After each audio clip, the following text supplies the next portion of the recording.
നമസ്കാരം. സപ്തസ്വര തൂണുകളും സപ്തസ്വര പടികളുമുള്ള പല ക്ഷേത്രങ്ങൾ തമിഴ്നാട്ടിലുണ്ട്. എന്നാൽ സംഗീതത്തെ പറ്റിയുള്ള ശിലാഫലകങ്ങളുള്ള ഭാരതത്തിലെ തന്നെ ഒരേ ഒരു ക്ഷേത്രമെന്ന ഖ്യാതിയുള്ളതും പ്രണയവിവാഹത്തിലെ തടസ്സങ്ങൾ മാറ്റാൻ പ്രാപ്തിയുള്ള സ്ഥലമെന്ന് അവകാശപ്പെടുന്നതുമായ ഒരു മലക്കോവിലിനെ പറ്റി മനസ്സിലാക്കാം. ക്ഷേത്രം അരുൾമിகு ശിഖാനാഥർ തിരുക്കോവിൽ. ഈ ക്ഷേത്രം തമിഴ്നാട്ടിൽ പുതുക്കോട്ടை ജില്ലയിൽ വിരാലിമല തിരുച്ചിപ്പാതയിൽ കുടുമിയാൻമല അടിവാരത്തിലാണ് സ്ഥിതി ചെയ്യുന്നത്. ഇവിടെ ഭഗവാൻ ശ്രീപരമേശ്വരൻ, ശിഖാപുരീശ്വരർ, ശിഖാനാഥർ, കുടുമിനാഥർ എന്നീ നാമങ്ങളിലും ദേവി ശ്രീപാർവതി അഖിലാണ്ടേശ്വരി എന്ന നാമത്തിലും അനുഗ്രഹം ചൊരിയുന്നു.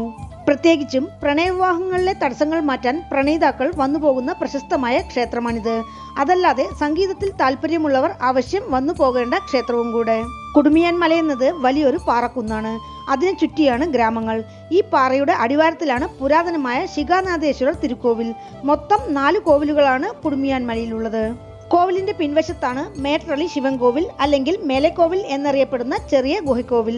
മല ഉച്ചിയിലാണ് മുരുകൻ കോവിലും വിനായകർ കോവിലും. അങ്ങോട്ട് പോകുവാൻ പാറയിൽ തന്നെ ചെതുക്കിയ പടികളുണ്ട്.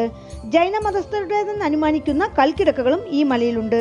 കർണാടക സംഗീത വിധികളെക്കുറിച്ചുള്ള ശിലാഫലകങ്ങളടക്കം 120 ശിലാഫലകങ്ങൾ ക്ഷേത്രത്തിനുള്ളിലും പാറകളിലുമായുണ്ട്. ഭാരതത്തിൽ തന്നെ സംഗീതത്തെക്കുറിച്ചുള്ള ശിലാഫലകങ്ങൾ ഇവിടെ മാത്രമാണുള്ളതെന്നാണ് അനുമാനം. 1300 വർഷത്തോളം പഴക്കം തോന്നിക്കുന്ന ഈ കോവിൽ ആർക്കിയോളജിക്കൽ സർവേ ഓഫ് ഇന്ത്യയുടെ കീഴിലാണ്. പുരാണങ്ങളിൽ തിരുനലക്കുണ്ട്രം, ശിഖാനല്ലൂർ എന്നെല്ലാം അറിയപ്പെട്ടിരുന്ന ഈ സ്ഥലം ഇപ്പോൾ കുടുമിയാൻമല എന്നായി മാറി. ശനീശ്വരനാൽ പരീക്ഷിക്കപ്പെട്ട നളൻ തന്റെ ശനിദോഷം മാറാൻ ഇവിടെ വന്ന് ഭഗവാനെ പൂജിച്ചതായി ഐതിഹ്യമുണ്ട്. ഈ ക്ഷേത്രത്തെക്കുറിച്ചുള്ള ഐതിഹ്യം ഇങ്ങനെയാണ്. പണ്ടൊരു കാലത്ത് ഇവിടെയുള്ള ശിവൻകോവിലിൽ പൂജ ചെയ്തിരുന്ന യുവാവായ പൂജാരിക്ക് ഒരു പ്രണയിനി ഉണ്ടായിരുന്നു. ദിവസവും ക്ഷേത്രത്തിൽ ഭഗവാനെ പ്രാർത്ഥിക്കാൻ എത്തിയിരുന്ന അവളോട് സ്വല്പനേരം സംസാരിച്ച ശേഷം ദൈനംദിന പൂജാകാര്യങ്ങളിൽ മുഴുകുന്ന പഴക്കം പൂജാരിക്കുണ്ടായിരുന്നു.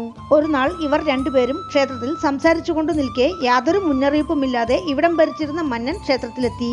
അന്നേ ദിവസമാകട്ടെ പൂജാരി ഭഗവാന് ഒരു പൂമാല പോലും ചാർത്തിയിരുന്നില്ല. പൂക്കൾ കോർക്കാൻ ഒട്ടിന് സമയവുമില്ല. പരിഭ്രാന്തനായ പൂജാരി കാമുകിയുടെ മുടിയിൽ ചൂടിയിരുന്ന പൂമാല എടുത്ത് തൽക്കാലത്തേക്ക് ഭഗവാന് ചാർത്തി.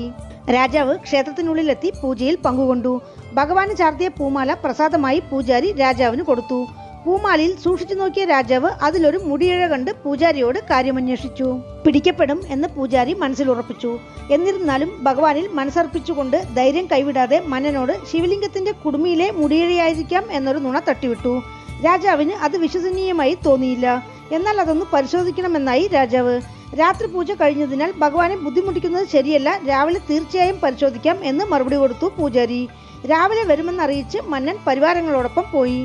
രാജാവ് പോയി കഴിഞ്ഞതും മനോവിഷമത്തോടെ പൂജാരി ശിവലിംഗത്തിന്റെ കാൽക്കൽ വീണു. കാലാകാലമായി മുറതെറ്റാതെ പൂജ ചെയ്യുന്ന തനിക്ക് ഇന്നൊരു ദിവസത്തേക്ക് തെറ്റുപറ്റിപ്പോയി, മാപ്പാക്കണം. രാജാവ് വന്ന് നോക്കുമ്പോൾ ശിവലിംഗത്തിൽ കുടുമിയില്ലെന്നറിഞ്ഞാൽ തന്റെ തല കഴുത്തിലുണ്ടാവില്ല.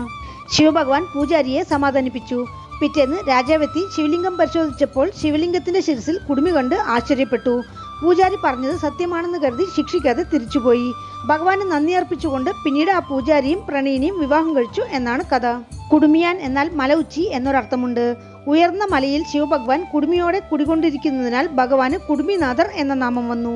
1300 വർഷത്തോളം പഴക്കം തോന്നിക്കുന്നതും 7 നില രാജഗോപുരത്തോടെ കാണപ്പെടുന്നതുമായ ഈ പുരാതനമായ വലിയ ശിവക്ഷേത്രത്തിൽ പാണ്ഡ്യർ, ചോഴർ, നായ്ക്കർ രാജാക്കന്മാരെല്ലാം തന്നെ തിരുപ്പണികൾ ചെയ്തിട്ടുണ്ട്. ഈ ക്ഷേത്രത്തിനടുത്തുള്ള വേറൊരു അമ്മൻ കോവിൽ ഉമയാൾ നാച്ചി എന്ന ദേവദാസി നിർമ്മിച്ചതാണ്. നിലങ്ങൾ രാജാവ് ലേലത്തിന് വിട്ടപ്പോൾ വാങ്ങിച്ച് രാജാവിന്റെ അനുമതിയോടെ അവർ നിർമ്മിച്ചതാണ് അമ്മൻ ക്ഷേത്രം. മലയമങ്കെ എന്ന പേരിൽ അറിയപ്പെട്ടിരുന്ന അമ്മൻ ഇപ്പോൾ സൗന്ദര്യനായകി എന്ന നാമത്തിൽ അറിയപ്പെടുന്നു. രാജഗോപുരം കടന്ന് അകത്ത് പ്രവേശിച്ചാൽ നന്ദിമണ്ഡപം, മുന്നിലായി 16 കാൽ മണ്ഡപം, പണി പൂർത്തിയാക്കാത്ത തൂണുകൾ. 1000 കാൽ മണ്ഡപത്തിന്റെ തൂണുകളിൽ ബാലി, സുഗ്രീവൻ, പതഞ്ജലി, സഞ്ജീവി മലയുടെ ഹനുമാൻ, അഘോര വീരഭദ്രർ എന്നിങ്ങനെയുള്ള ശില്പങ്ങൾ. ശിവക്ഷേത്രത്തിൽ മഹാവിഷ്ണുവിന്റെ ദശാവതാര ശില്പങ്ങൾ ഇവിടെയുള്ള പ്രത്യേകതകളിൽ ഒന്നാണ്.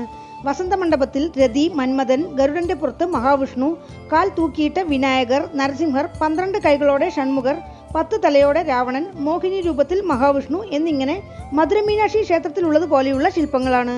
പ്രധാന കരുവറയിൽ ഭഗവാൻ ശ്രീപരമേശ്വരൻ, ശിഖാനാഥേശ്വരർ, കുടുമിനാഥർ എന്നീ നാമങ്ങളിൽ ശിവലിംഗ തിരുമേനിയായി ദർശനം തരുന്നു. ഐതിഹ്യപ്രകാരം ശിവലിംഗത്തിൽ കുടുമിയുണ്ട്. തായാർ തനി സന്നിധിയിൽ ഇരട്ട വിമാനത്തിന് കീഴെ അഖിലാണ്ടേശ്വരി എന്ന നാമത്തിൽ അനുഗ്രഹം ചൊരിയുന്നു.